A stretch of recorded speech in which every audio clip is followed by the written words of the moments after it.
If someone had told me a year ago that my world, so carefully constructed from charcoal dust, turpentine, and silence, would be irrevocably altered by the sound of a bouncing basketball, I would have laughed. A small, tight, anxious laugh, but a laugh nonetheless. My life was a fortress of solitude. My small studio apartment, perched above a noisy street I'd learned to tune out, was its keep.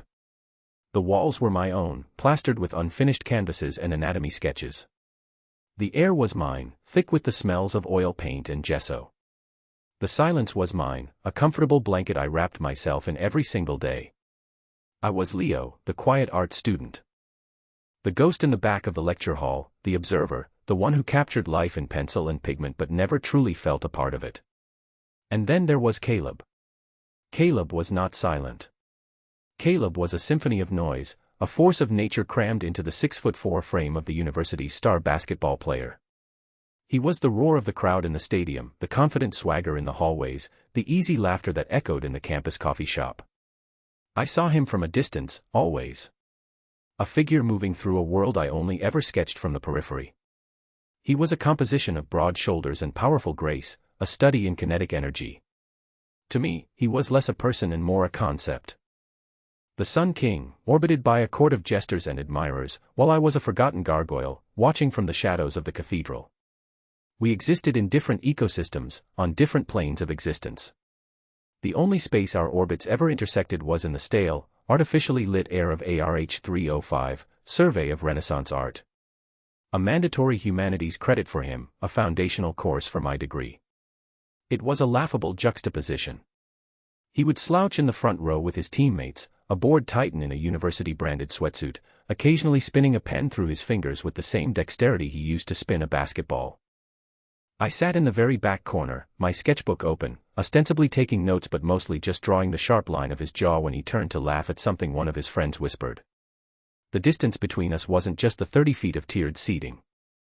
It was a chasm, a vast, unbridgeable canyon of social standing, personality, and purpose. He was loud, I was quiet. He was action, I was observation. He was celebrated, I was invisible. And that was the status quo. Comfortable. Predictable. Safe. Until Professor Albright, a woman with a mischievous glint in her eye and a firm belief in interdisciplinary collaboration, decided to detonate a bomb in the middle of my carefully ordered universe. For your final project, she had announced, her voice echoing slightly in the cavernous lecture hall, you will be working in pairs. You will choose a single piece of Renaissance art and present a comprehensive analysis of its historical context, technique, and influence. A collective groan rippled through the room. And, she added, smiling like a cat who had just cornered a particularly plump mouse, I have already assigned the partners. The groan turned into a wave of panicked muttering. My heart, a small, nervous bird, began to beat against the cage of my ribs. I just wanted a quiet partner. Someone who would do their half of the work and communicate via email. Please, not someone who would want to meet up. The list went up on the projector screen. My eyes scanned the glowing text, a frantic search for my own name. And then I saw it. Leo Vance and Caleb Jensen. The world tilted on its axis. My breath caught in my throat. It had to be a mistake. A typo. A cruel joke orchestrated by the cosmos. I looked from the screen to the front of the room, where Caleb had just turned around, a look of mild confusion on his face as his friend pointed a thumb in my direction. His eyes, a startlingly clear shade of blue I'd only ever tried to capture from a distance, found mine across the chasm. For the first time, I wasn't just observing him. He was looking back. The fortress walls were breached. The routine was shattered. The silence was about to be filled with the sound of squeaking sneakers and a voice I'd only ever heard from afar. My quiet life was over. He approached me after class, navigating the river of students with an unconscious ease. The space around him seemed to warp, people parting for him like he was a ship and they were the tide. My stomach was a knot of live wires. Leo, right? He asked. His voice was lower, less boisterous than I'd expected. A low rumble that vibrated in the air between us. I managed a nod, my own voice having apparently fled the scene. Guess we're partners, he said, running a hand through his short, dark hair. It was a nervous gesture, a crack in the confident facade. I catalogued it instantly. Looks like it, I managed to squeak out. Cool, he rocked back on his heels. So. This project. I'm gonna be honest, I'm pretty lost in this class. All the dudes in robes start to look the same after a while. A small, self-deprecating smile played on his lips. It was disarming. We should probably meet up, he continued. My dorm is a disaster zone. Team house. You don't want to go there. Your place good. My fortress. My keep. My sanctuary. He was asking to be let inside. It's small, I said, the words feeling like an apology. It's a studio. I work there. Works for me, he said with an easy shrug. Less room to get distracted. How's tomorrow night? After practice. Say, 8. I nodded again, feeling like a bobblehead. He gave me a quick, genuine smile this time. A flash of white teeth and a crinkling at the corners of his eyes. It was brighter than the fluorescent lights of the hallway. Cool. See you then. And just like that, he was gone, swallowed back into the crowd, leaving me standing alone with my heart hammering against my ribs like a trapped thing. Forced proximity. That's what it was. A classroom assignment had thrown a star into my quiet, gray orbit, and I had no idea if I was going to be illuminated or incinerated. The next 24 hours were a blur of low-grade panic. I cleaned my studio with the frantic energy I usually reserve for finals week. I hid my most personal sketches, the ones that felt too revealing, tucking them away in a portfolio under my bed. I debated what to wear, then laughed at myself for caring, then went back to debating. It was ridiculous. He was a classmate. This was a project. But my traitorous mind kept replaying that smile, the unexpected gentleness in his gesture, the way he'd looked at me like I was a person and not just part of the scenery. At precisely 8 o'clock, a firm knock echoed on my door. It sounded different from any other knock. More solid. More real. I took a deep breath and opened it. There he was. Filling my doorway. He seemed even larger in the small confines of my apartment building's hallway. He'd changed out of his practice gear and into a simple gray t-shirt and jeans. The t-shirt strained slightly across his chest and shoulders. He was holding 2 large takeout coffees. Figured it might be a long night, he said, offering one to me. Brought a peace offering. I took it, our fingers brushing for a fraction of a second. A jolt. A tiny, electric shock that shot up my arm and straight to my chest. My breath hitched. It was nothing. An accident. The static charge of 2 people existing in the same space. But it felt like everything. He didn't seem to notice. Or if he did, he gave no sign. He stepped inside, his eyes scanning the room, taking in the canvases stacked against the walls, the easel in the corner, the chaotic but organized mess of my desk. Whoa, he said, a note of genuine awe in his voice. You really do this? It's what I do, I mumbled, feeling suddenly exposed, as if he were looking at the inside of my head instead of just my apartment. He walked over to a large, unfinished piece on my main easel, a cityscape at dusk, all moody blues and purples. He didn't touch it. He just looked. His presence changed the energy of the room. My quiet sanctuary was now charged with a new, vibrant frequency. It was terrifying. And it was exhilarating. We sat at my small kitchen table, which I'd cleared of sketchbooks and charcoal sticks. The space was cramped. Our knees kept brushing under the table. Each touch was a fresh spark, a new jolt to my overloaded nervous system. I was intensely aware of him. The way he smelled, clean, like soap and faint deodorant, not the overpowering cologne I would have expected. The way he listened, his blue eyes focused and intent as I nervously explained the basics of mannerism. The way his brow furrowed in concentration when he tried to pronounce Pontormo. This was Caleb up close. And up close, he was different. The arrogance I'd perceived from a distance was just an easy confidence. The boisterous jock was thoughtful. I noticed things. A faint, silvery scar that cut through his left eyebrow, almost invisible unless you were this close. The calluses on his palms and fingertips when he rested his hands on the table, a map of his dedication to his sport. The weariness around his eyes, a deep-seated exhaustion that the coffee couldn't quite touch. The Sun King was tired. He wasn't a concept anymore. He was a collection of details. Of vulnerabilities. Of quiet moments of focus. He was real. We decided on Caravaggio's The Calling of St. Matthew. My choice. I loved the drama of it, the revolutionary use of light and shadow, the chiaroscuro. The light, I explained, my voice gaining confidence as I spoke about something I loved. It cuts through the darkness. It doesn't illuminate everyone equally. It picks a single person out of the gloom. It's a moment of divine intervention, of destiny, crashing into a mundane, everyday scene. Caleb wasn't looking at the printout of the painting I'd laid on the table. He was looking at me. "You're really passionate about this stuff," he said softly. I felt a flush creep up my neck. I immediately shut down. "It's just interesting," I mumbled, retreating back into my shell. He didn't push. He just nodded and looked back at the painting. "Okay," he said. "So, this guy. Matthew. He's just sitting there counting money, and then boom. Light from a window. Jesus points at him. His life is changed forever." "Essentially, yes," I said. "I get that," he said, more to himself than to me. "One moment, you're just you. And the next, something happens, and everything is different." The power dynamic was shifting. He wasn't just the jock needing a good grade anymore. He was trying to connect, to understand. And I, the quiet observer, was the one with the knowledge. The one who could explain the light in the darkness. The playing field was leveling, and the air between us was thick with unspoken things. We worked for hours. The initial awkwardness melted away, replaced by a comfortable, productive rhythm.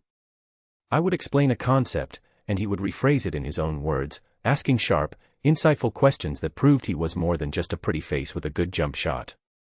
At some point, he took off his sweatshirt, leaving him in just the gray t-shirt. I tried not to stare at the defined muscles of his arms, the sheer solidness of him. I failed. I found my eyes tracing the lines of his shoulders, the curve of his bicep. I felt like a cartographer discovering a new world. He caught me looking once. My gaze snapped back to the textbook, my face burning with a heat that had nothing to do with the temperature of the room. He didn't say anything. But a slow, small smile touched his lips before he turned back to his notes. The night wore on. The city outside my window grew quiet. The coffee went cold. We were in our own little bubble, a pocket of lamplight and whispered conversations. It felt intimate. Dangerously so. This was the turning point. I could feel it, like the shift in atmospheric pressure before a storm. The project was due in 2 days. We were running out of time. "We're going to have to pull an all-nighter," I said, my voice rough with fatigue. "I'm used to it," Caleb replied, stretching his arms over his head. The fabric of his shirt pulled taut across his torso, and my throat went dry. A sudden downpour started outside, the rain lashing against my large studio window. The sound cocooned us further, cutting us off from the rest of the world. It was just us. My small, quiet room, and the boy who was anything but. We moved from the table to the floor, spreading our books and notes out on the worn wooden floorboards. We sat closer now, our shoulders occasionally brushing. Each point of contact was a brand. Around 3 in the morning, the exhaustion hit us both like a physical blow. Words started to blur on the page. Caleb lay back, resting his head on a rolled-up blanket I'd offered him, staring up at my ceiling. "It's quiet here," he said, his voice a low murmur that barely rose above the sound of the rain. "It's my favorite thing about it," I confessed. "It's never quiet in my life," he said. There was no complaint in his tone, just a statement of fact. "There's always noise. The gym, the dorm, the games. Phones ringing. People talking. Always. It's a lot." He turned his head to look at me, his blue eyes dark and serious in the dim light from my desk lamp. "They all want something," he continued. "A picture, an interview, a win.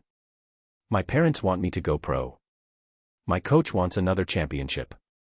My friends, they just want to be around the star player." The quotation marks were audible in his voice, heavy with a bitterness that startled me. Nobody asks what I want, he finished, his voice raw with a vulnerability that cracked my heart wide open. Here it was. The Sun King, confessing his loneliness in the dark.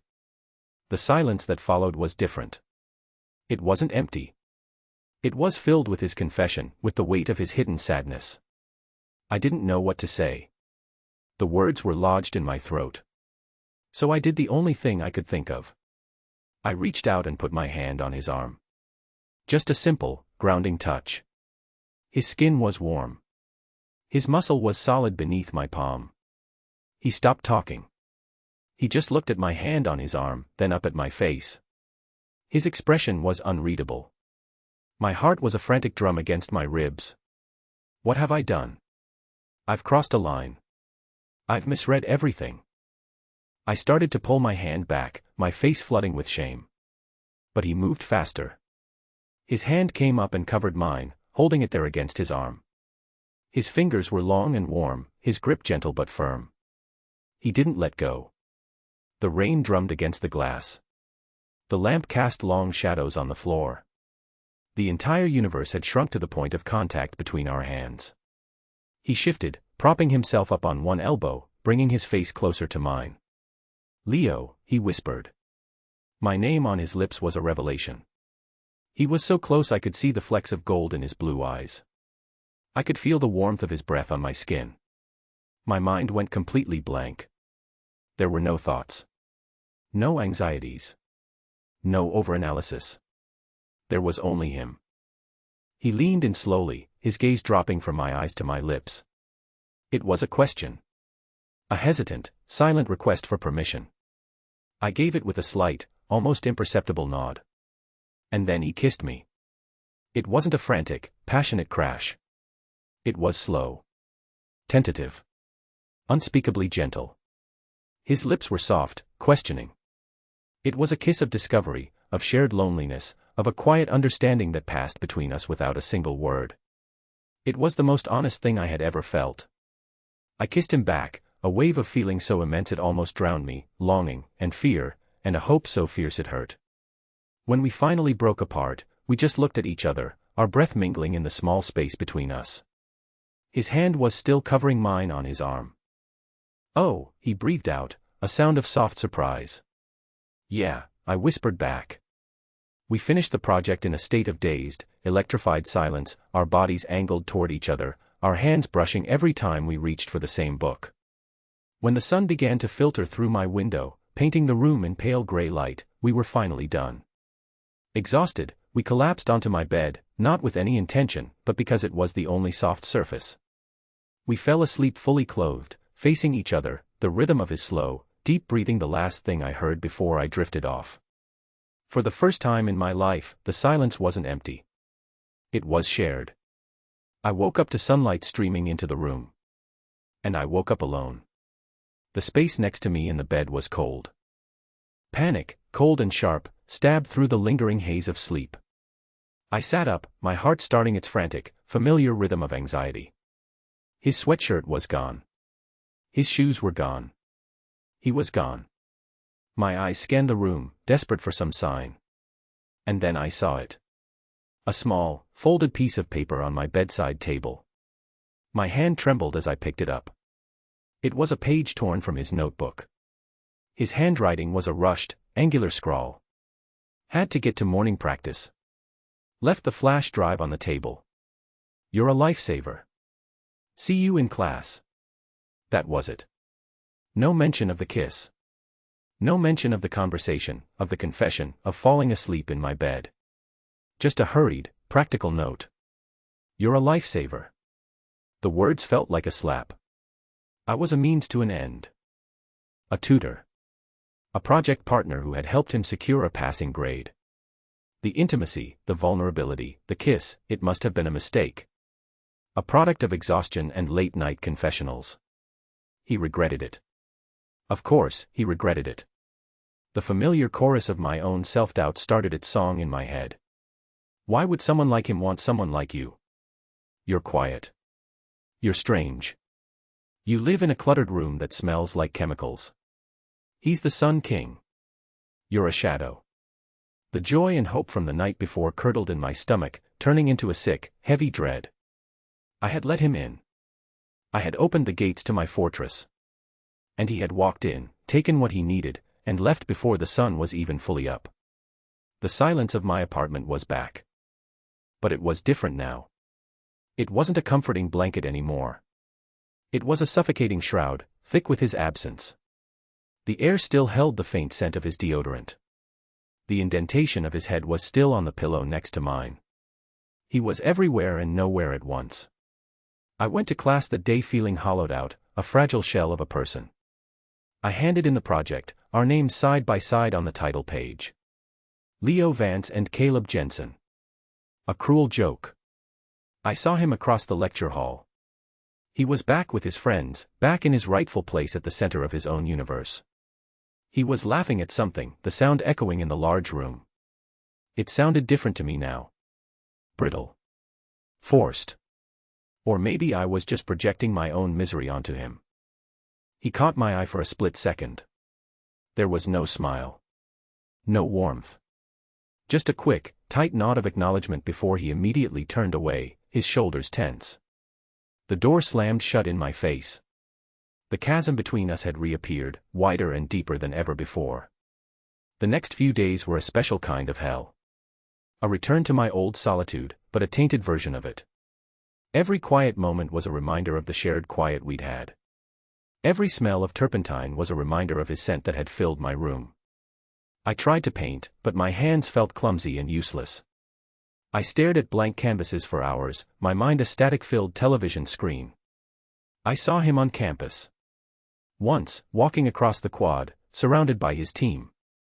He saw me, I know he did, but he kept his head down, his focus on the conversation he was having. Another time, in the library.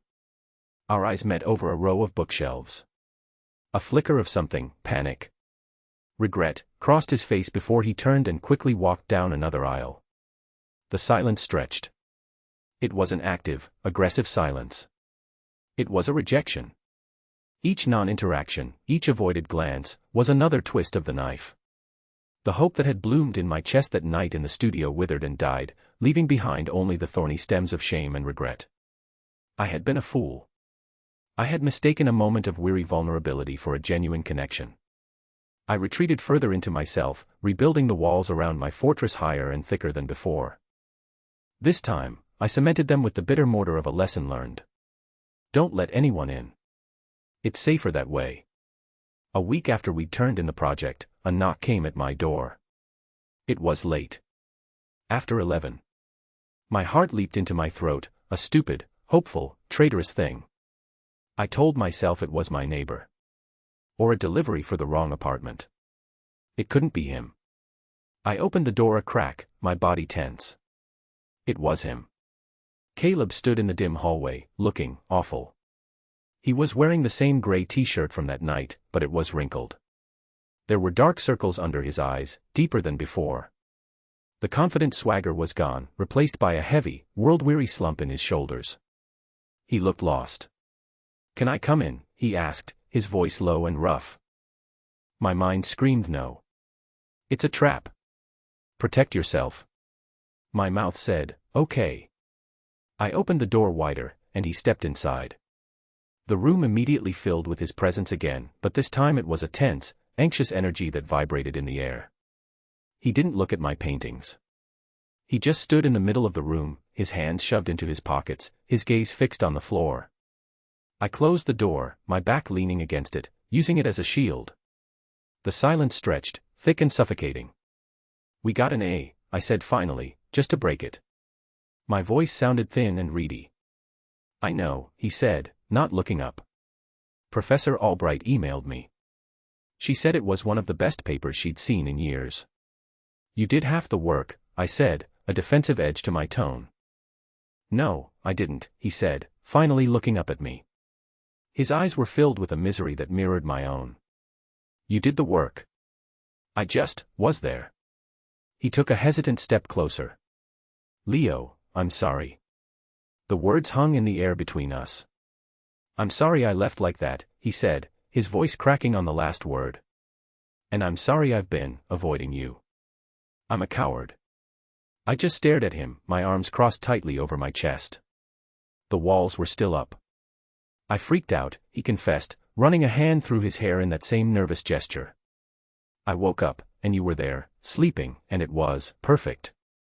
It was quiet and it was real, and it scared the hell out of me. He took another step. He was only a few feet away now. My whole life is planned out for me, you know. The league. The endorsements. The right kind of life. The right kind of wife.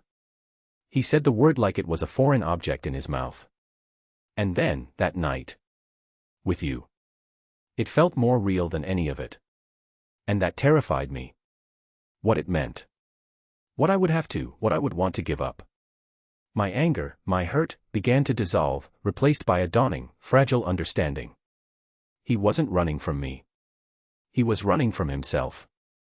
So I ran, he said, his voice dropping to a whisper. I went back to the noise. I put the uniform back on. I tried to pretend it didn't happen. That you didn't happen. He looked me straight in the eye, his own shining with unshed tears. But it was the worst week of my life. The noise was just noise. The silence here with you, that's what I miss. I can't get it out of my head. I can't get you out of my head. The last of my walls crumbled into dust. You think it's been easy for me? I asked, my voice trembling with a week's worth of repressed pain. You disappeared. You looked through me in the hallway. I thought I was just a mistake. A project partner you used to get a good grade. A look of genuine anguish crossed his face. No, he said, shaking his head vehemently. God, no. Leo, never. It was the opposite. It was too important.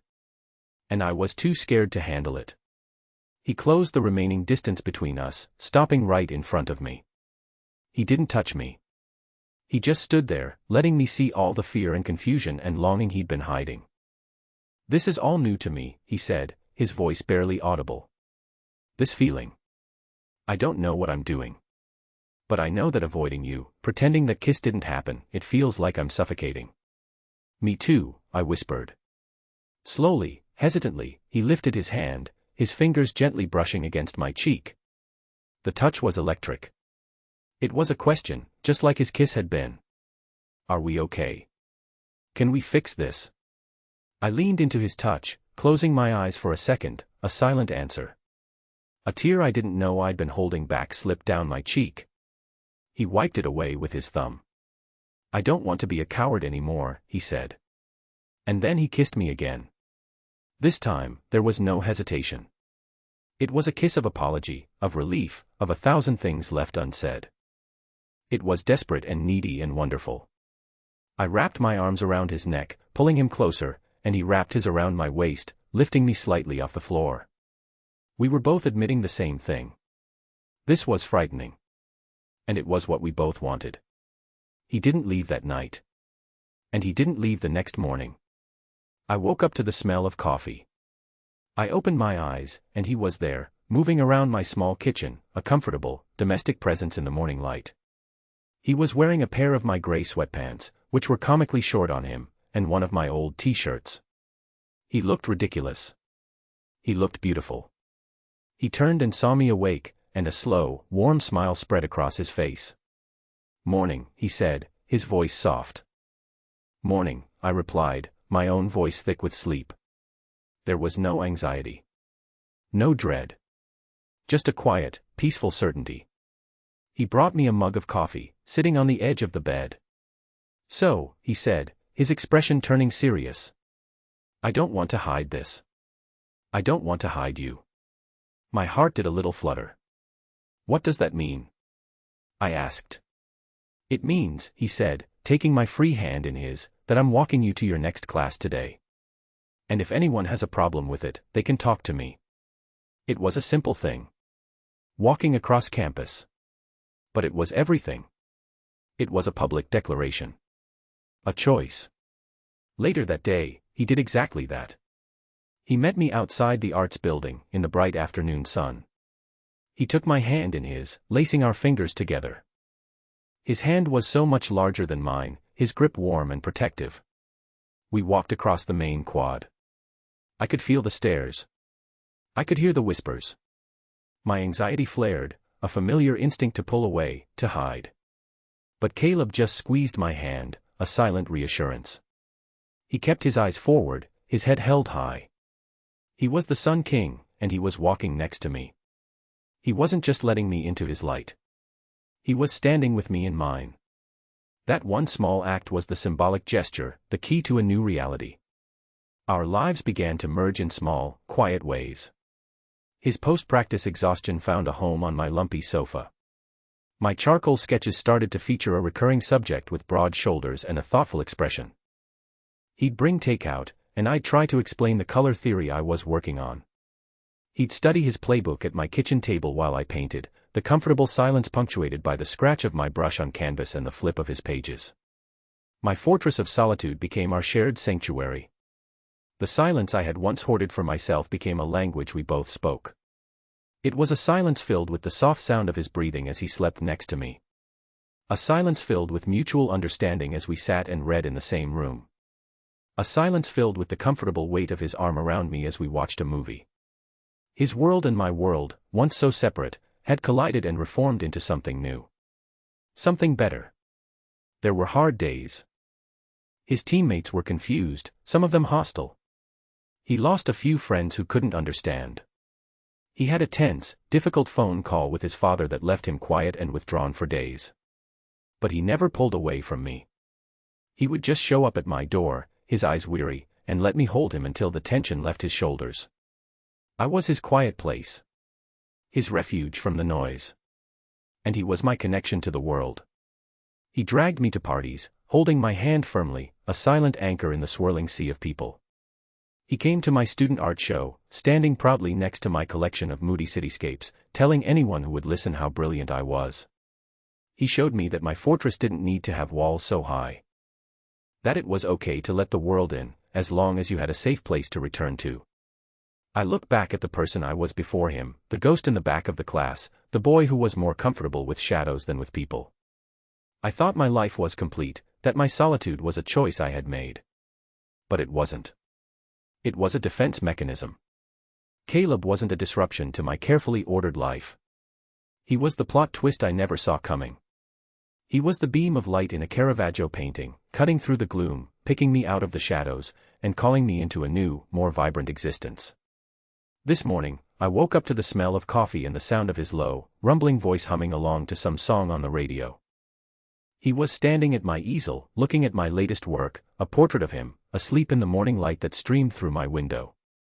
He turned and smiled at me, that same easy, genuine smile that had first disarmed me in the hallway. "Morning," he said.